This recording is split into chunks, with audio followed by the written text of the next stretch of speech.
আবারও ধারাবাহিকে ফিরছেন জনপ্রিয় এই জুটি, তাও আবার একসাথে। বিস্তারিত জানতে পুরো ভিডিওটি দেখতে থাকুন। স্টার জলসা ধারাবাহিক খেলাঘরে জুটি বেঁধেছিলেন সৈয়দ আরফিন ও স্বীকৃতি মজুমদার।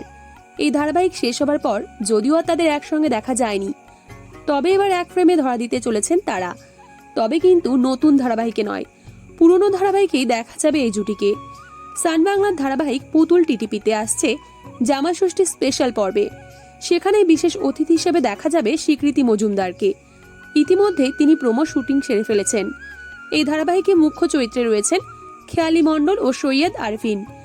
জামাই ষষ্ঠীতে বিপাকে পড়বেন পুতুল ওরফে খেয়ালি মণ্ডল।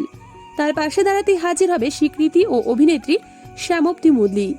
তো আপনাদের এই জুটিকে কেমন লাগে, মানে সৈয়দ আরফিন এবং স্বীকৃতি মজুমদারকে? অবশ্যই কমেন্টে জানান, এবং তাদের জুটি নতুন ধারাবাহিকে দেখতে চান কিনা সেটাও কমেন্টে জানাবেন। ভিডিওটি ভালো লেগে থাকলে ভিডিওতে একটি লাইক করে চ্যানেলটিকে সাবস্ক্রাইব করে রাখুন নেক্সট ভিডিও দেখার জন্য।